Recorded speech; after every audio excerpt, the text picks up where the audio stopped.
मित्रों, जय माता दी। मिश्रा ज्योतिष केंद्र में आप सभी का स्वागत है। हम आज आपको चट मंगनी पट विवाह योग के विषय में जानकारी देने वाले हैं कि चट मंगनी पट विवाह क्या होता है। देखिए, आपकी शादी की दूर दूर तक कोई बातचीत नहीं चलती, कोई चर्चा नहीं हो रही, अचानक से आपके विवाह के लिए रिश्ता आ जाता है, विवाह तय भी हो जाता है और कुछ दिनों में शादी भी हो जाती है। तो संपूर्ण जानकारी प्राप्त करने के लिए हमारे साथ वीडियो में अंत तक बने रहिएगा। अभी तक आपने हमारा चैनल सब्सक्राइब नहीं किया है तो प्लीज वीडियो शुरू करने के पहले मिश्रा ज्योतिष केंद्र को सब्सक्राइब अवश्य कर लीजिएगा और बेल आइकन की घंटी बजा दीजिए, क्योंकि आपका एक सब्सक्राइब हमारे लिए महत्वपूर्ण है। अब हम आ जाते हैं मेन सब्जेक्ट पे। देखिए, आपको जो है ज्योतिष बिल्कुल नहीं आती है, परेशान होने की जरूरत नहीं। हम जो विधि आपको बता रहे हैं बहुत ही आसान है।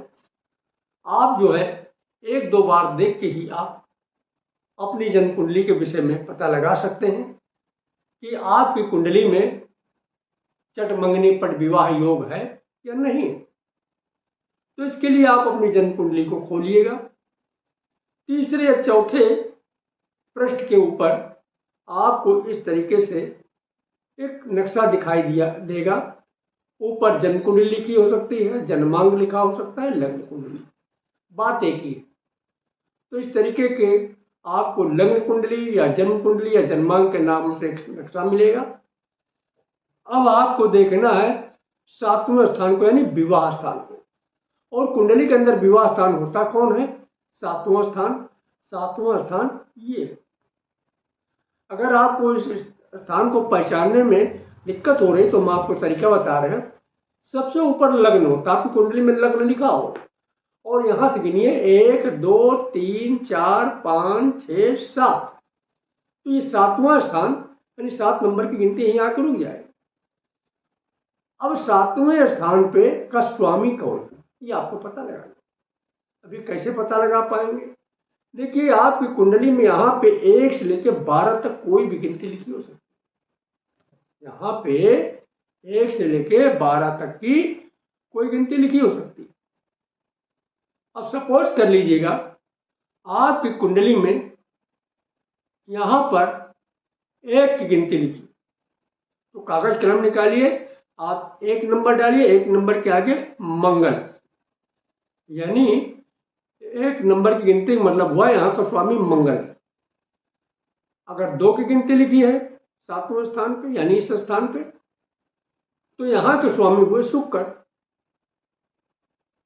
3 की गिनती लिखी है इस 7वें स्थान पे, तो यहाँ के स्वामी हुए बुध। और अगर 4 की गिनती लिखी है तो यहाँ के स्वामी हुए चंद्रमा। 5 गिनती लिखी है तो यहाँ के स्वामी हुए सूर्य। 6 गिनती लिखी है तो यहाँ के स्वामी हुए बुध। और अगर यहाँ पे 7 लिखा हुआ है तो 7 के स्वामी हुए शुक्र। और 8 लिखा हुआ है तो 8 के स्वामी हुए मंगल। 9 लिखा हुआ है तो 9 के स्वामी हुए गुरु।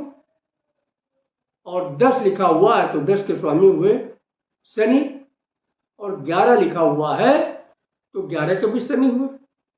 और 12 लिखा हुआ है तो 12 के स्वामी गुरु हुए। अब देखिए, यहां पे कंफ्यूज ना होइएगा। कई जगहों पे 2 बार जो है एक ही ग्रह को स्वामी बताया गया। सिर्फ जो है 9 ग्रहों में चंद्रमा और सूर्य एक ही एक के स्वामी होते हैं। चंद्रमा जो है 4 नंबर का स्वामी है और सूर्य 5 नंबर का स्वामी। बाकी सब 2 के जो है स्वामी। इसमें आप कंफ्यूज ना होइएगा, ये बिल्कुल क्लियर मैंने कर दिया। अब आपको पता हो गया कि आपके 7वें स्थान का स्वामी यानी विवाह स्थान के स्वामी कौन है? अब दूसरी कंडीशन आ जाइए। दूसरी कंडीशन ये है, यानी सातवें स्थान का स्वामी अगर आपके लग्न में बैठा हुआ है, सातवें स्थान का स्वामी लग्न में बैठा हुआ है, तो आपके विवाह के प्रबल योग, यानी अचानक विवाह के प्रबल योग बन रहे हैं, चट मंगनी पट विवाह का। लेकिन एक शर्त और भी है, इस जगह पे लग्न में गिनती आपके 1 होना चाहिए, या फिर 4 नंबर लिखा हो, या 7 हो, या फिर 10 हो। कौन कौन सी गिनती हो? एक की गिनती, 4 की गिनती, 7 की गिनती, या 10 की गिनती अगर यहाँ पे लिखी है और सप्तम स्थान का स्वामी यहाँ बैठा हुआ है, तो आपके जो है चट मंगनी पट विवाह के योग बन रहे। अब दूसरी कंडीशन आ जाइएगा। अब दूसरी कंडीशन भी इसी प्रकार से है, अगर यहाँ का स्वामी चौथे स्थान पर बैठा है, चौथा स्थान। अब आप इसको पहचान लीजिएगा, 1 2 3 4 लग्न से गिनेंगे, 1 2 3 4। तो यहाँ का स्वामी यानी विवाह स्थान का स्वामी चौथे स्थान पर बैठा है, तो भी अचानक विवाह के योग बनते हैं। लेकिन शर्त यहां पे भी लागू है। यहां पे जो आपकी कुंडली में गिनती 1 नंबर, 4 नंबर, 7 नंबर या 10 नंबर होना चाहिए। अगर यहां पे भी आपकी गिनती 1 4 7 10 है और विवाह स्थान का स्वामी यहां बैठा है, तो आपके भी अचानक विवाह के योग बनते। इसके साथ एक कंडीशन और, एक शर्त और, इन 2 जगहों पे इन स्वामियों के ऊपर राहु की दृष्टि पड़ना चाहिए। भाई राहु ही अचानक जो है परिवर्तन करता है, तो राहु की दृष्टि होना चाहिए। और राहु की 3 दृष्टियां होती, 5 7 9। तो अब आप कैसे समझेंगे राहु की दृष्टि पड़ रही है या नहीं पड़ रही? देखिए, आपकी जन्म कुंडली में राहु यहां पे बैठा हुआ है, इस जगह बैठा हुआ है, और आपकी जो है विवाह स्थान का स्वामी लग्न में।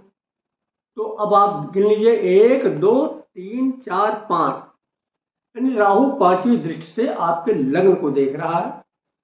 आपके अचानक से विवाह के योग बनेंगे। दूसरी कंडीशन, अगर राहु यहां बैठा हुआ है विवाह स्थान में ही, राहु विवाह स्थान में बैठा है और विवाह स्थान का स्वामी लग्न में बैठा है, तो राहु डायरेक्ट जो है अपनी 7वीं दृष्टि से विवाह स्थान के स्वामी को देख रहा है।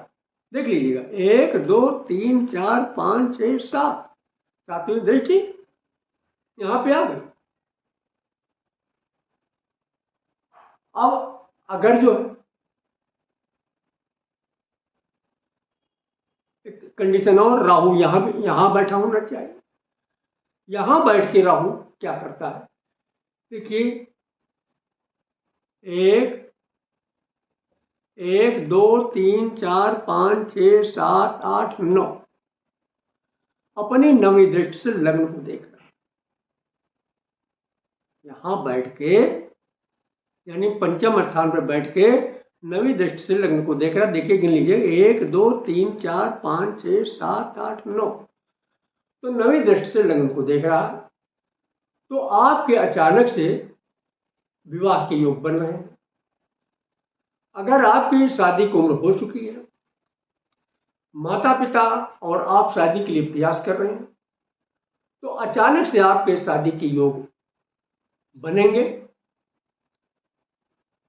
अगर हमारे द्वारा अपनी जन्म कुंडली का प्रेडिक्शन कराना चाहते हैं, तो उसके लिए आपको मामूली सा शुल्क देना होगा। इससे आप हमारी मेहनताना समझ सकते हैं। हमारा संपर्क सूत्र है 9807225523, मिश्रा ज्योतिष केंद्र, कानपुर, उत्तर प्रदेश।